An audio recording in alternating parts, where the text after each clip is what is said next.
The galactic trade station Corinth floated in the dark space between two dying stars. It was a massive structure, home to thousands of aliens from hundreds of different worlds. Ships came and went every hour, carrying goods, passengers, and secrets. The station never slept. Its lights never dimmed. And somewhere in its lowest levels, a human named Tay worked alone in the shadows. Tay was not a remarkable man by any standard the aliens used. He stood at average height for a human, which meant he was shorter than most species on the station. His build was lean, not muscular. His face was calm and quiet, with dark eyes that rarely showed emotion. He wore the gray uniform of a maintenance worker, stained with oil and dust from crawling through service tunnels all day. He had worked on Corinth for 3 years now. 3 years of fixing broken pipes, replacing damaged wiring, and cleaning systems that no one else wanted to touch. It was hard work. It was lonely work. But Tay never complained. He simply did his job and collected his pay. The pay was the only thing that mattered. Every month. Tay sent most of his credits back to Earth. His younger sister, Hannah, was studying medicine at a university in Seoul. Their parents had died when Tay was 19 and Hannah was 15. Since then, Tay had taken care of her. He had worked countless jobs, from construction to factory work to eventually leaving Earth entirely when the opportunity came. The jobs on space stations paid better than anything on Earth. Aliens needed workers who could fit into small spaces, who could work long hours, and who would accept low wages. Humans fit all three requirements perfectly. Tay remembered the day he left Earth. Hannah had cried at the transport station, holding onto his jacket and begging him not to go. He had smiled at her, wiped her tears, and promised that he would come back. He promised that she would become a great doctor. He promised that their suffering would end someday. That was 3 years ago. Hannah was now in her final year of studies. Soon, she would graduate. Soon, Tay could finally stop working in these dark tunnels. But for now, he had to endure. The morning shift began at station time, 600. Tay reported to the maintenance office on Deck 47. A cramped room filled with tools, spare parts, and the smell of burnt metal. His supervisor was already there, waiting for him. Grovik was a Valkyrie, one of the reptilian species that dominated this sector of space. He stood over 2 meters tall, with green scales, yellow eyes, and a mouthful of sharp teeth. The Valkyrie were proud creatures. They believed themselves superior to most other species, especially humans. Grovik looked down at Tay with obvious disgust. His tongue flicked out, tasting the air. "You are late," Grovik said, even though Tay had arrived exactly on time. "I am sorry," Tay replied, bowing his head slightly. He had learned long ago that arguing with Grovik only made things worse. Grovik threw a datapad at Tay. It hit his chest and fell to the floor. Tay bent down and picked it up without a word. "Waste processing on Deck 12, Grovik said. "The filters are clogged again. Clean them." Tay looked at the datapad. Deck 12 waste processing was one of the worst jobs on the station. The filters handled biological waste from dozens of species. The smell alone could make most workers vomit. The chemicals used in the system could burn skin if touched without proper protection. "Yes, sir," Tay said. Grovik laughed, a harsh sound that echoed in the small room. "Look at him. So obedient. Like a trained pet." 2 other Valkyrie workers were in the room. They laughed along with Grovik, showing their teeth in cruel smiles. "Humans are only good for dirty work," one of them said. "Too weak for anything else." "Too stupid," the other added. Tay said nothing. He simply turned and walked out of the room, the datapad in his hand. Behind him, the laughter continued. The walk to Deck 12 took 20 minutes. Tay moved through crowded corridors filled with aliens of every shape and size. Tall insectoid creatures from the Hyvax colonies. Short, furry traders from the Morris systems. Elegant, four-armed scholars from worlds whose names Tay could not pronounce. None of them looked at him. To them, he was invisible. Just another human worker. Beneath their notice. Tay did not mind being invisible. In fact, he preferred it. The waste processing facility on Deck 12 was exactly as bad as he expected. The smell hit him before he even opened the door. It was a thick, heavy odor that seemed to coat his skin and clothes. Tay pulled on his protective mask and gloves, then entered the facility. The filters were massive cylinders, each one taller than Tay himself. There were 12 of them, arranged in 2 rows. Brown and green slime covered every surface. Pipes dripped with unknown liquids. The floor was slippery with waste. Tay got to work. He spent the next 6 hours inside those filters, scraping away buildup, replacing damaged components, and cleaning systems that had been neglected for far too long. His muscles ached. His eyes burned from the fumes that seeped through his mask. His hands cramped from gripping tools in awkward positions. But he did not stop. He never stopped. Around midday, his communicator beeped. It was a message from Hana. Appa, guess what? I passed my final exams. The results came in this morning. I am going to be a doctor. Tay stood in the middle of that filthy room, covered in waste, exhausted beyond words. And he smiled. It was the first real smile he had worn in months. He typed back a quick reply. I am so proud of you. I knew you could do it. Hannah sent back a string of happy symbols and hearts. Then another message. I have a surprise for you, but I will tell you later. Love you. Tay wondered what the surprise could be, but he did not have time to think about it. There was still work to do. By the time he finished, the station clock showed 1800, 12 hours of work. Tay left the facility, stripped off his protective gear, and disposed of it properly. His normal clothes underneath were soaked with sweat. He returned to the maintenance office to report his completion. Grovik was still there, reviewing reports on a large screen. Finished, Tay said, placing the datapad on Grovik's desk. Grovik did not look at him. Took you long enough. A real worker would have done it in half the time. Tay said nothing. Grovik finally turned, his yellow eyes studying Tay with contempt. You know what I think, human? I think your species is a mistake. You are too soft, too weak. You have no claws, no scales, no natural weapons. How did you even survive on your planet? We adapted, Tay said quietly. Grovik snorted. Adapted. Is that what you call it? I call it luck. Nothing more. He waved a clawed hand dismissively. Get out of my sight. Report back tomorrow at 0500. We have hull repairs on the outer ring. Tay bowed slightly and left the office. His quarters were on Deck 51, in a section of the station reserved for low-level workers. The room was small, barely large enough for a bed, a desk, and a tiny bathroom. The walls were bare metal. The light flickered sometimes, but it was quiet, and it was as Tay sat on his bed and pulled out a worn photograph from his drawer. It showed him and Hannah on her 18th birthday, standing in front of their parents' old house in Seoul. They were both smiling. Hannah was holding a small cake that Tay had bought with a week's wages. Soon, Tay whispered to the photograph, soon you will not need me anymore. And then I can rest.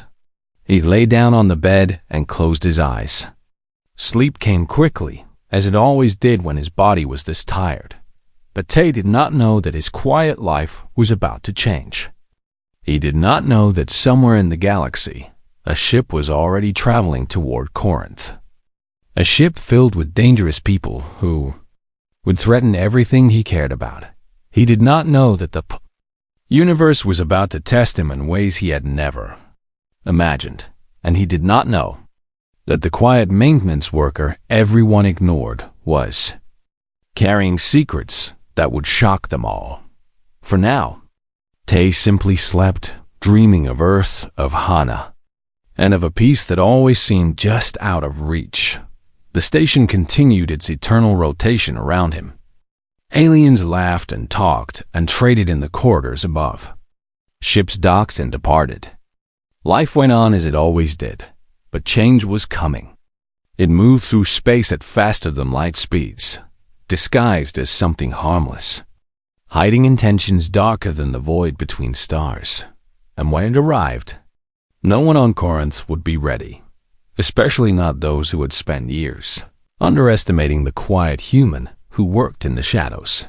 Tay shifted in his sleep, his hands curling into fists as if preparing for a fight he did not yet know was coming. Even in dreams, some part of him remained alert. Some part of him never truly rested. It was the part that had kept him alive through years of hardship. It was the part that his coworkers and supervisors never saw, and it was the part that would soon remind every alien on this station why humanity had survived against all odds on a dangerous planet, in a dangerous galaxy, in a universe that showed no mercy to the weak. The quiet worker slept on, unaware that his time was running out. But when the moment came, he would be ready. He was always ready. 3 days passed on Corinth Station. Tay continued his work as usual, crawling through tunnels, fixing broken systems, and enduring the mockery of his supervisors. The routine was familiar, almost comfortable in its misery, but something was different now. Tay had a reason to smile. Hana had finally told him her surprise. She had saved enough money from her part-time work to buy a transport ticket to Corinth. She wanted to visit her brother, to see him for the first time in 3 years. She wanted to celebrate her graduation with him. "I arrive in 4 days," her message had said. "Please do not work too hard before I get there. I want to explore the station with you." Tay had read that message 100 times. The thought of seeing Hana again made everything easier. The insults from Grovik did not hurt as much. The long hours did not feel as heavy. For the first time in years, Tay had something to look forward to. He was in the middle of repairing a ventilation system on Deck 29 when his communicator beeped again. Another message from Hana. "Appa, my transport arrived early. I am already on the station. Where are you? I want to see you right now." Tay's heart jumped. He quickly typed back, "I am working on Deck 29. Go to the visitor center on Deck 1. I will come find you as soon as I can. Please wait for me." He finished his repair as fast as possible, then headed back to the maintenance office. Grovik was there, as always. "I need to take a break," Tay said. "My sister has arrived. I have not seen her in 3 years. Grovik looked at him with cold eyes. "Your personal matters are not my concern. You have work to do." "Please," Tay said. "Just a few hours." The Valkyrie supervisor laughed. "A few hours? Do you think this station runs on your schedule, human? You will work until your shift ends. Then you can play with your family." Tay's hands tightened at his sides. For a moment, something flickered in his eyes. Something dark. But it passed quickly, and his expression returned to its usual calm. "I understand," he said quietly. He turned and walked away. But instead of going to his next assignment, he sent a message to Hana. "I am sorry. I cannot leave work yet. Please stay at the visitor center. I will come as soon as possible. Do not wander alone." Hana replied with a sad face symbol then. "Okay, Appa. I will wait." "But hurry!" Tay put away his communicator and got back to work. His mind was not on the tasks, though. He kept thinking about Hana, alone on a station full of aliens who did not care about humans. He needed to finish quickly. He needed to find her. What Tay did not know was that danger had already arrived on Corinth. It had come in the form of a medium-sized cargo ship called the Iron Viper, registered under false documents and crewed by criminals. The Hollow Fangs were one of the most feared pirate groups in this sector. They did not attack ships in open space like common raiders. Instead, they preferred a more clever approach. They would dock at stations under fake identities, quietly take hostages, and demand ransom from station authorities. If their demands were not met, they would kill their captives and escape before anyone could stop them. Their leader was a man named Draven. He was not alien but human, a fact that made his crimes even more disturbing to other humans. Draven had abandoned his species long ago. He cared only for credits and power. He had killed dozens of people, both human and alien. He showed mercy to no one. The Iron Viper docked at Karn's lower port, in the same section where cargo workers and visitors arrived. Its crew of 30 pirates spread out across the lower decks, moving in small groups to avoid suspicion. They wore civilian clothes and carried hidden weapons. Draven himself walked through the corridors with a calm smile on his face. He was tall and thin, with pale skin, gray eyes, and a scar that ran from his left eye to his jaw. He looked like a businessman, not a killer. That was how he liked it. "Status report," he said quietly into his communicator. "Teams 1 and 2 are in position on Deck 4, a voice replied. "Team 3 is securing the cargo bay. We have identified 47 potential hostages so far." "Good," Draven said. "Remember the plan. No shooting unless necessary. We want them scared, not dead. Dead hostages cannot bring ransom." He walked into the visitor center on Deck 1. It was a large open area filled with benches, information screens, and tired travelers waiting for connections to other transports. Perfect hunting ground. Draven scanned the room. His eyes stopped on a young human woman sitting alone near the window. She was looking at her communicator, smiling at something on the screen. She was young, probably early 20s, pretty, well-dressed in simple earth clothes, and completely alone. Draven walked over to her, his smile widening. "Excuse me," he said in a friendly voice. "Are you waiting for someone?" Hannah looked up, surprised. It was rare for strangers to talk to her, especially on alien stations. "Oh, yes. I am waiting for my brother. He works here." "I see. First time on Corinth?" "Yes, I just arrived today." Draven nodded. "It can be confusing here. So many decks, so many corridors. I would be happy to help you find your way around while you wait." Hannah hesitated. Something about this man made her uncomfortable, though she could not explain why. "Thank you, but I think I should stay here. My brother told me to wait." Of course. Draven's smile never changed. "But you know, the visitor center is not the safest place on this station. There are some rough characters around. If you want, I can show you to a more comfortable waiting area. Private, secure. Your brother can meet you there." "I do not think so," Hannah said, standing up. "I will just wait here. Thank you anyway." She started to walk away. Draven's hand shot out and grabbed her wrist. His grip was like iron. "I was not asking," he said, his voice suddenly cold. Hannah's eyes widened with fear. She opened her mouth to scream, but another pirate appeared behind her and pressed something against her neck. There was a soft hissing sound. Hannah's eyes rolled back, and she collapsed into Draven's arms. No one in the busy visitor center noticed. The pirates had done this many times before. They knew how to take people quietly. Draven handed Hannah's unconscious body to his companion. "Take her to the holding area with the others. She looks valuable. Someone will pay well for her." Within an hour, the Hollow Fangs had taken 63 hostages from various locations on the lower decks. They sealed off Section 12 and established a defensive perimeter. Then Draven sent a message to the station's central command. Attention Corinth Station authorities. We are the Holofangs. We are currently holding 63 hostages in Section 12 of your lower decks.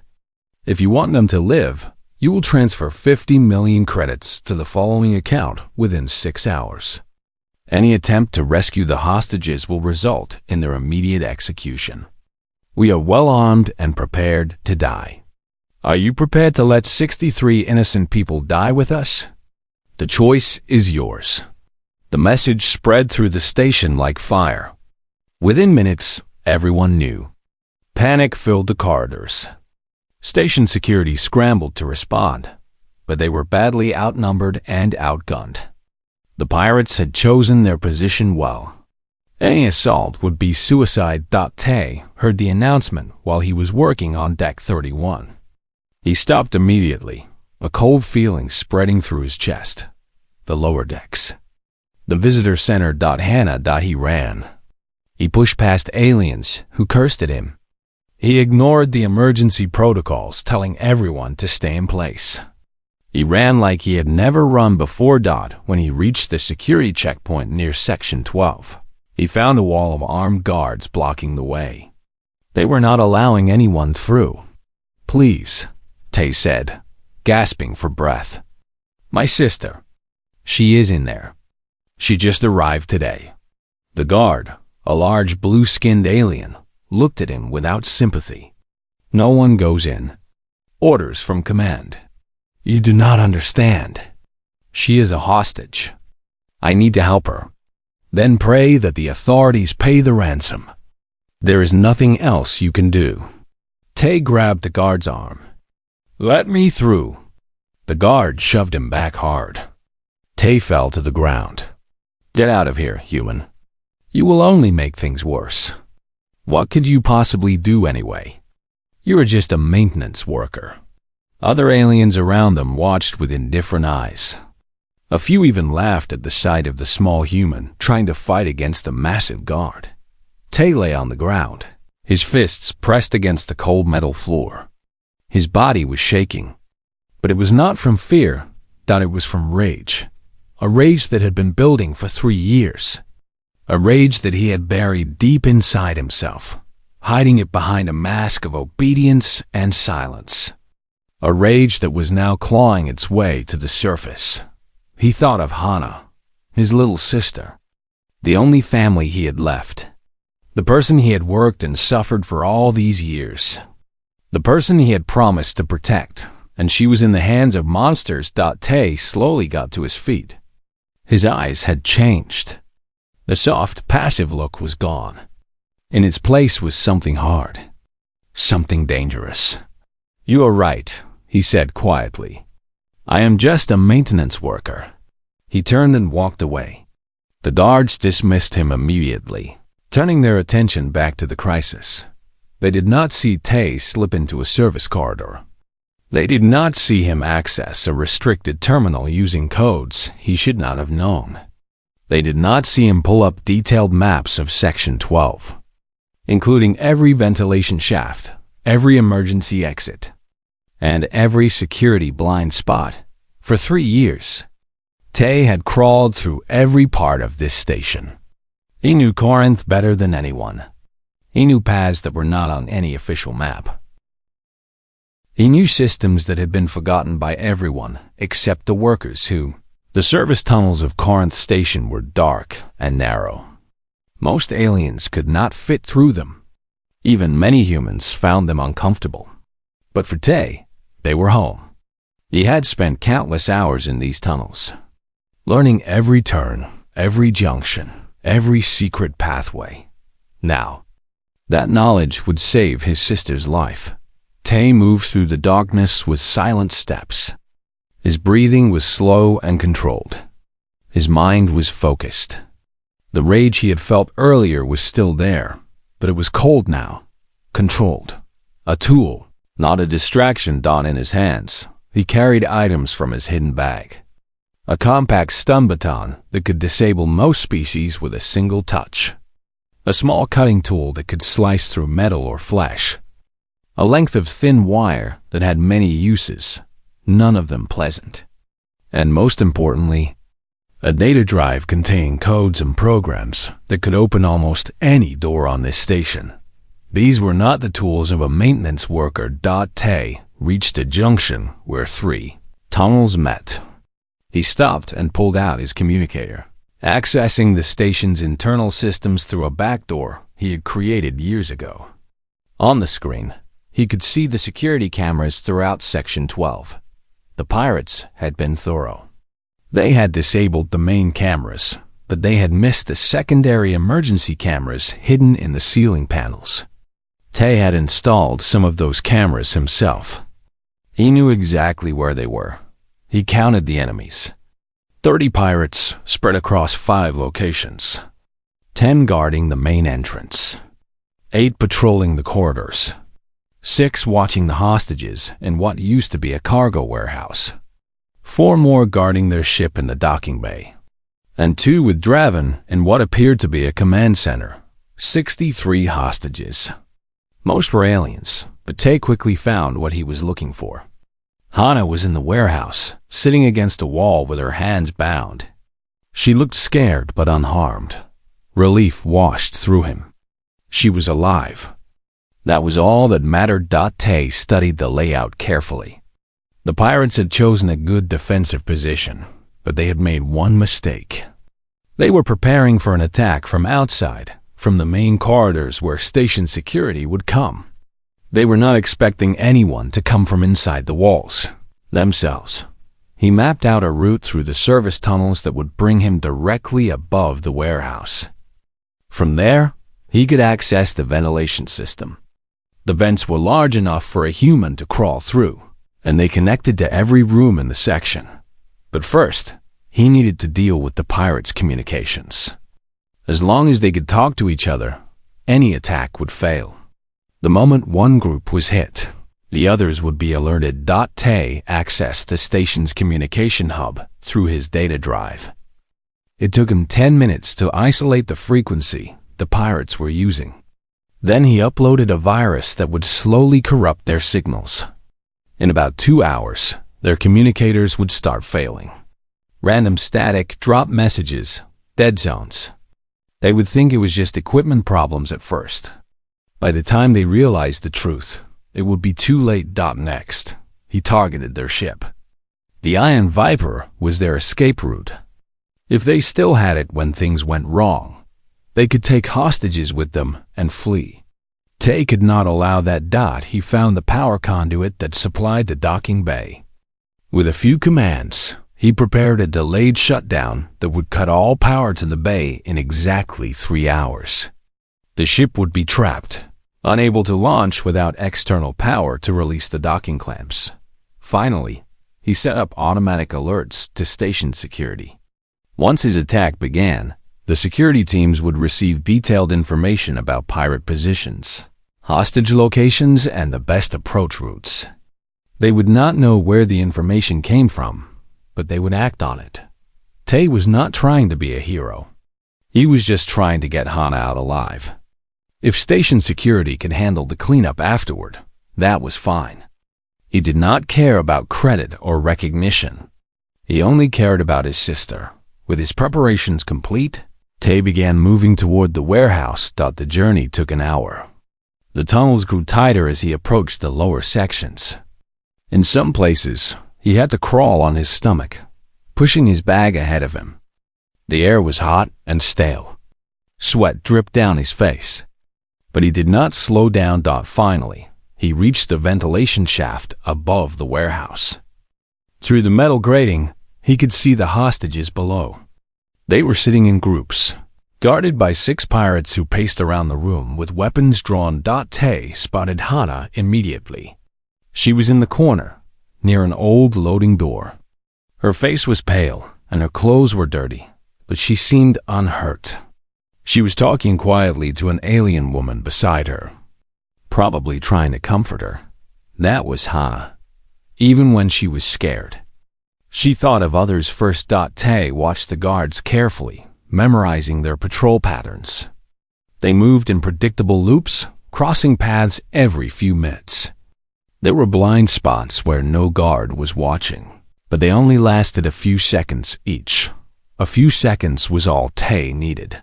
He waited. Minutes passed. His muscles began to cramp from holding the same position, but he ignored the pain. He had learned patience long ago.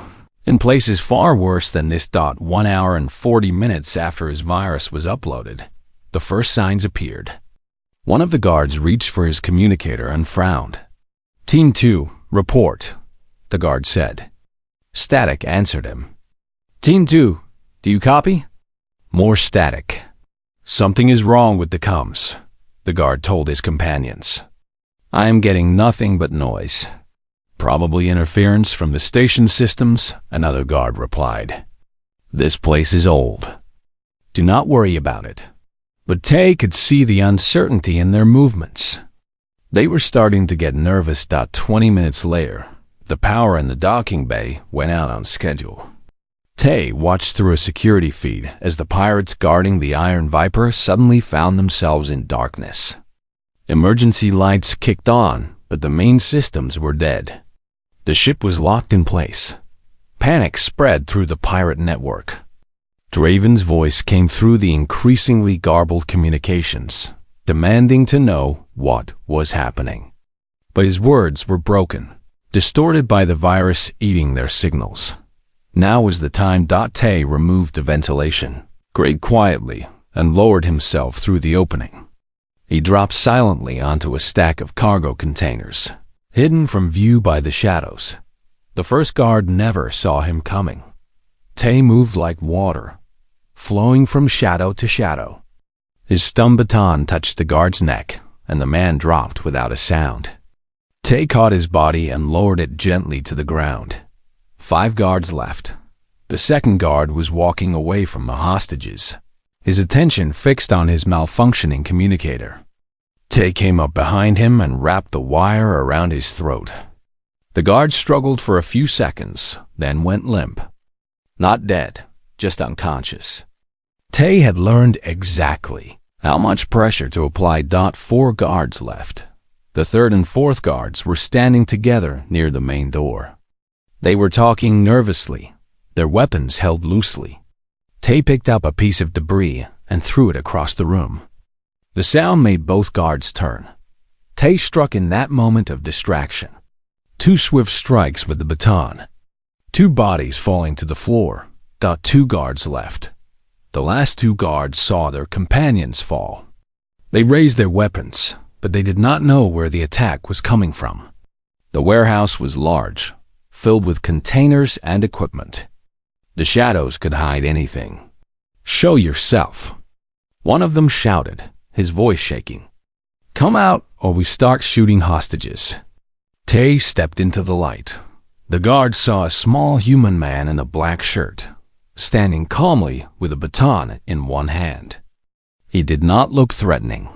He looked like exactly what they expected from a human. Weak, harmless. They both raised their weapons to fire. They were too slow. Tay closed the distance before they could pull their triggers. He ducked under the first shot, came up inside the guard's reach, and drove his baton into the alien's chest.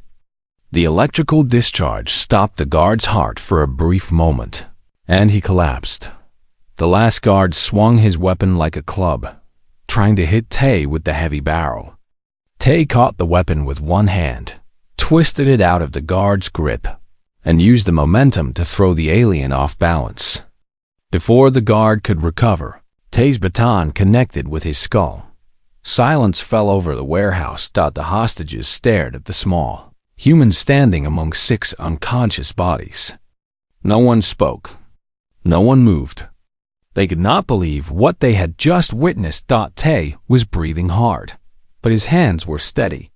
He looked across the room and found Hana's eyes. "Appa," she whispered, tears streaming down her face. "I knew you would come." Tay walked over to her and knelt down. He cut the bindings on her wrists with his cutting tool. "I am sorry I was late," he said quietly. Hana threw her arms around him and sobbed into his shoulder. Tay held her tightly, feeling the tension in his chest finally start to release. But the crisis was not over yet. Listen to me, Tay said, pulling back to look at his sister. There are more pirates outside. Station security will be here soon, but I need to make sure they cannot hurt anyone else. I need you to stay here and keep everyone calm. Can you do that? Hannah wiped her eyes and nodded. Yes, I can do that. Tay smiled at her, a real smile that made his tired face look young again. That is my brave little sister. I will be back soon. He stood up and picked up one of the fallen guard's weapons. It was a heavy rifle, designed for alien hands, but Tay adjusted his. Tay moved through the corridors of Section 12 like a ghost. His footsteps made no sound. His breathing was silent. 3 years of crawling through dark tunnels had taught him how to move without being noticed. Now that skill would keep him alive. The pirates were confused. Their communications were failing. Their ship was trapped. 6 of their men had gone silent in the warehouse. Fear was spreading through their ranks like a disease. Tay intended to make that fear grow. He found the first, patrolled 2 corridors away from the warehouse. 3 pirates, walking in a tight group with their weapons ready. They were nervous, jumping at every shadow. But they were looking in the wrong direction. Tay watched them from an overhead maintenance hatch. He waited until they passed directly beneath him. Then he dropped. The first pirate died before he hit the ground. Tay's cutting tool found the weak point in his armor, sliding between the plates and into his heart. The second pirate turned, but Tay was already moving. He grabbed the dying man's weapon and fired twice, point blank. The second pirate fell. The third pirate ran. Tay let him go. Let him spread the fear. Let him tell the others what was coming. 12 pirates left, plus Draven. Tay continued his hunt. In the central corridor, he found 4 more pirates setting up a defensive position. They had heard the shots, and they were preparing for an attack. They crouched behind makeshift barriers, weapons aimed at the corridor entrance. They did not think to look up. Tay climbed through the ceiling panels, moving silently above their heads. He could hear them talking, their voices tense. What is happening? Who is attacking us? I do not know. The Cums are dead. I cannot reach anyone.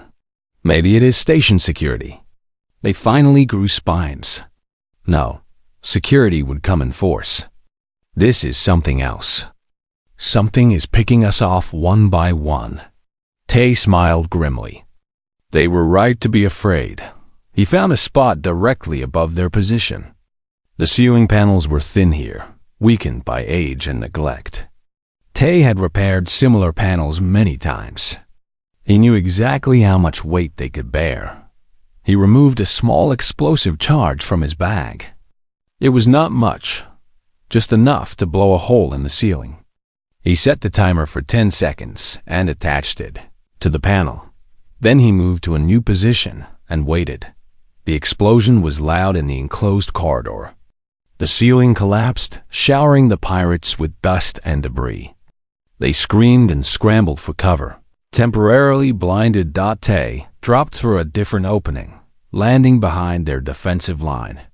By the time they realized he was among them, 2 more were down. The third tried to surrender, raising his hands and begging for mercy. Tay thought of Hannah, bound and afraid. He thought of the 63 innocent people these criminals had terrorized. He thought of mercy. Then he pulled the trigger. 8 pirates left, plus Draven. The next group was smarter. They had fallen back to a choke point near the command center, creating overlapping fields of fire that covered every approach. There were 5 of them, well-armed and waiting. Tay could not attack them directly. Even his skills had limits, but he knew things about this station that they did not. There was an old emergency override system, installed decades ago when the station was first built. It controlled the environmental systems throughout the section, including lights, temperature, and atmosphere. Tay had discovered it during his first year on Corinth, tucked away in a forgotten maintenance closet. He made his way to the closet through the service tunnels. The control panel was dusty and neglected, but it still worked. Tay entered his maintenance codes and accessed the system. First, he cut the lights. Section 12 plunged into darkness. Only the dim red emergency lights remained, casting everything in a blood-colored glow dot. Then he activated the atmospheric vents. A roaring sound filled the corridors as powerful fans began pushing air at high speed. The noise was overwhelming, drowning out all other sounds. Finally, he released a small amount of harmless gas into the ventilation system. It was normally used for fire suppression, creating a thick white fog that reduced visibility to almost nothing. The pirates at the choke point found themselves blind, deaf, and lost in a swirling cloud of mist. Their careful defensive position became useless. Tay moved through the chaos like a predator. The darkness did not bother him. He had worked in darker places. The noise did not distract him. He had learned to focus in worse conditions. The fog did not hide anything from him. He knew these corridors by touch alone. One by one, the pirates fell. A stun baton to the back of the neck, a wire around the throat, a blade between the ribs. Tay moved without hesitation, without mercy. Each enemy that fell was one more obstacle removed. By the time the fog cleared and the lights came back on, all 5 pirates lay on the ground. Only 3 were still breathing. Tay stepped over their bodies and continued toward the command center. 3 pirates left. Plus Draven. Draven was a survivor. He had not built the hollow fangs by being stupid. When everything started falling apart, he knew immediately that he was dealing with something dangerous. Something that had turned his careful plan into a disaster. He abandoned his command center and headed for the docking bay. His ship was trapped, but Draven had a backup plan. He always had a backup plan. There was an emergency escape pod hidden in the lower section of the bay. It was small, only enough for 1 person, but that was all Draven needed. He would escape, rebuild his forces, and come back for revenge. But when he reached the docking bay, he found his last 3 pirates already dead. They lay in pools of their own blood, their weapons unfired, their faces frozen in expressions of terror. And standing in the middle of the bay was a human. He was smaller than Draven expected. Average height, lean build, wearing a simple black shirt stained with blood that was not his own. He held a rifle in one hand and a stun baton in the other. His face was calm, almost peaceful, but his eyes were terrifying. They held a cold fury that Draven had only seen in the most dangerous killers he had ever known. "Who are you?" Draven asked, trying to keep his voice steady. "My name is Tay," the human replied. "You took my sister." Draven's mind raced. The maintenance worker. The girl's brother. The one he had laughed at and dismissed as pathetic. "Listen," Draven said, raising his hands. "This is all a misunderstanding. I did not know she was important. Let me go, and I will never come back to this sector. You will never see me again. I promise." Tay tilted his head slightly. "You promised the hostages that you would let them go if your demands were met. Were you telling the truth?" Draven hesitated. "Of course. I am a businessman. I always keep my word." "You are lying," Tay said simply. "I read your file while I was preparing. You have never released a hostage alive. You kill them all, whether you get paid or not. You enjoy it." Draven's mask slipped.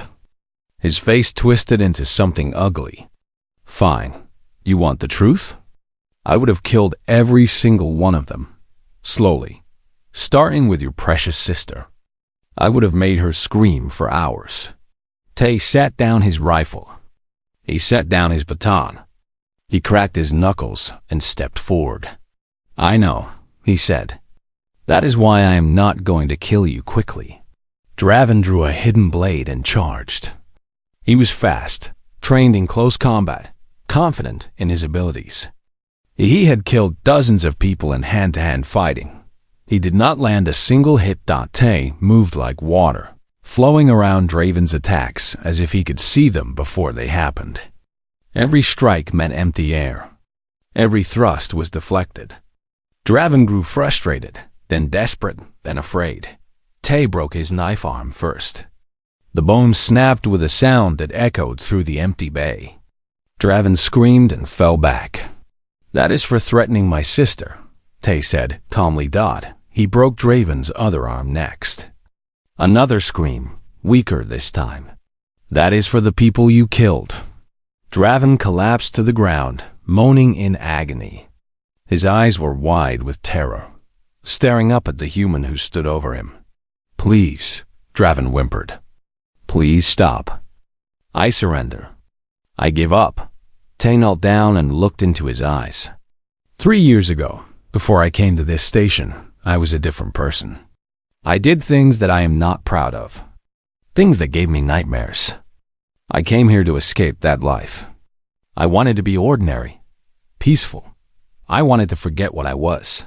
He grabbed Draven by the collar and pulled him close. "But people like you will not let me forget. People like you take innocent people and hurt them for profit. People like you took my sister and made her cry." Tay's grip tightened. Draven could barely breathe. "I have tried very hard to be a good person. But tonight, you reminded me of what I really am. You reminded me of the monster that lives inside me. And now I am going to show you exactly what that monster can do." The docking bay doors opened. Station security finally arrived, dozens of armed officers flooding into the space. They stopped when they saw the scene before them. A prunin, small human man standing over the leader of the Hollow Fangs. Bodies everywhere. Blood everywhere. And eyes that held something ancient and terrible. One of the officers stepped forward, weapon raised. "Put him down. Step away."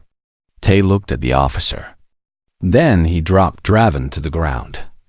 "He is yours," Tay said. "But I recommend you lock him up somewhere strong. He has a lot of enemies who want him dead." He turned and walked toward the exit.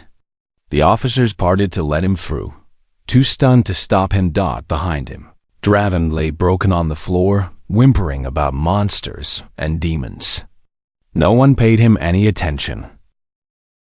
Tay walked out of the docking bay and headed back toward the warehouse. Back toward the only thing the next morning. Corinth Station was different. The news of what happened in Section 12 spread faster than light itself. Every bar, every shop, every corridor buzzed with the story. A lone human maintenance worker had single-handedly destroyed the Hollow Fangs. He had killed or disabled 30 pirates. He had saved 63 hostages. He had captured the infamous Draven alive. The story seemed impossible. Humans were supposed to be weak. Humans were supposed to be prey. Humans were supposed to be the bottom of the galactic hierarchy, good only for manual labor and menial tasks. But the evidence was undeniable. Security cameras had captured parts of the fight. Survivors had testified. Draven himself, broken and terrified, had babbled about the monster who had come for him in the dark. Tay did not care about the attention. He cared only about Hannah.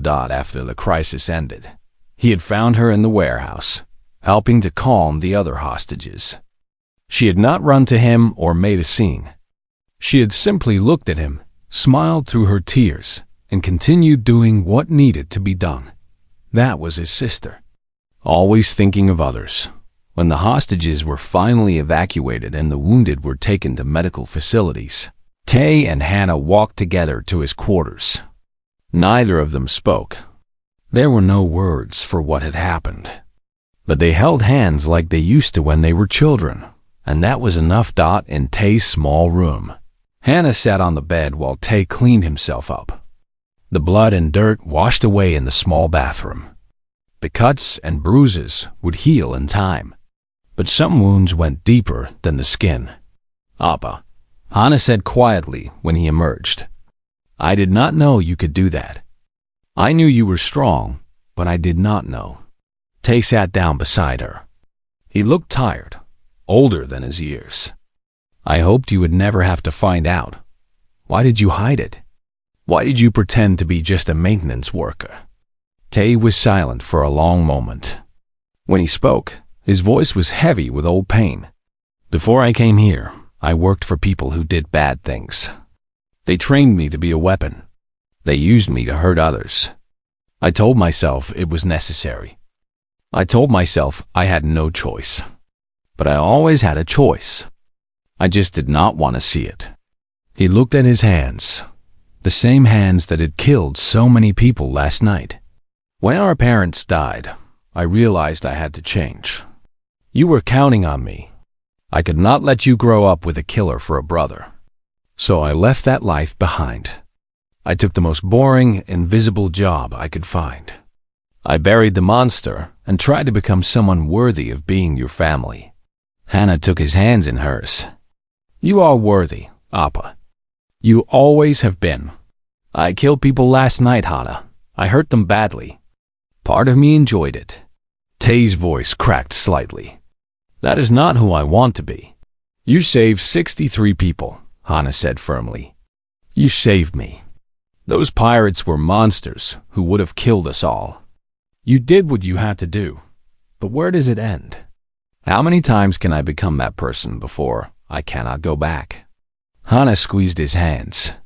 You came back tonight. You are sitting here with me, worrying about becoming a bad person. Real monsters do not worry about things like that. Real monsters do not cry for their victims. Tay looked at her with surprise. I did not cry. You are crying now, Appa. He reached up and touched his cheek. It was wet. He had not even noticed that the tears came then. Real tears that he had been holding back for years. He cried for the people he had killed, both the ones who deserved it and the ones who might not have. He cried for the life he had lost when he became a weapon. He cried for the brother he wished he could have been Dot. Hannah held him through it all, just as he had held her so many times before. When the tears finally stopped, something had changed. The weight that Tay had carried for so long felt lighter. Not gone, but manageable, forgivable. Thank you, he whispered. Hannah smiled at him. That is what sisters are for. They spent the next 2 days together in Tay's quarters, talking and laughing and remembering. Hannah told him about her studies, her friends, her dreams for the future. Tay told her stories about the station, about the strange aliens he had met, about the funny things that happened in the maintenance tunnels. For 2 days, they were just a brother and sister, reunited after too long apart. For 2 days, the rest of the universe did not matter. But on the third day, there was a knock on Tay's door. He opened it to find Grovik standing in the corridor. The Valkyrie supervisor looked uncomfortable, his yellow eyes avoiding Tay's gaze. The station commander wants to see you, Grovik said. His voice was different than before. There was no mockery, no contempt, only caution. Tay nodded. I will be there shortly. He expected Grovik to leave, but the Valkyrie remained. For a long moment, neither of them spoke. I did not know, Grovik finally said. I did not know what you were. I thought you were weak. I am weak, Tay replied. I am just a maintenance worker. Grovik's scales shifted colors, a sign of embarrassment among his species. I treated you badly. For 3 years, I treated you like nothing. But you never complained. You never fought back. You just worked. Fighting with you would have accomplished nothing. I needed this job to support my sister. And if someone had threatened her earlier, if someone had pushed you too far, Tay met Grovik's eyes. Then we would not be having this conversation. The Valkyrie shuddered. For the first time in his life, he understood what it meant to be prey. I am sorry, Grovik said. For everything. Tay nodded slowly. I accept your apology. But I expect things to change from now on. Not just for me. For all the human workers on this station. They will change. I will make sure of it. Grovik turned and walked away. Tay watched him go, then went to get ready for his meeting. The station commander was a Pelthran named Admiral Korvax, a tall, four-armed being with silver skin and ancient eyes. He had commanded Corinth for over 50 years and had seen many strange things. But even he seemed impressed by the small human who stood before him. Tay, Korvax said, studying him carefully. That is your name, yes? Just Tay? Just Tay, Admiral. Wow, just Tay. You have created quite a situation. The Holofangs were one of the most wanted criminal organizations in this sector. You destroyed them in a single night. Several governments are very interested in knowing how a maintenance worker accomplished something that their best military forces could not. I was motivated. Tay said simply. Korvax let out a sound that might have been a laugh. Indeed, I have reviewed the security footage. Impressive does not begin to describe it. Whatever you were before you came here, you were very good at it. I prefer not to discuss my past. And I prefer not to ask. The important thing is what you do now. Korvax leaned forward. I would like to offer you a position in station security. Leadership role, excellent pay, full benefits. You could do a lot of good here. Tay considered the offer. It was tempting. Better work, better pay, respect instead of mockery. But he knew what it would mean. He would have to become the weapon again. He would have to use those skills regularly, not just in emergencies. I appreciate the offer, Tay said. But I think I will stay in maintenance. Korvax tilted his head. May I ask why? Because that is who I want to be. Not what I was, but what I chose to become. The monster inside me saved my sister and those hostages. But I do not want to feed it more than necessary. I want to fix things, not break them. The Admiral was silent for a moment.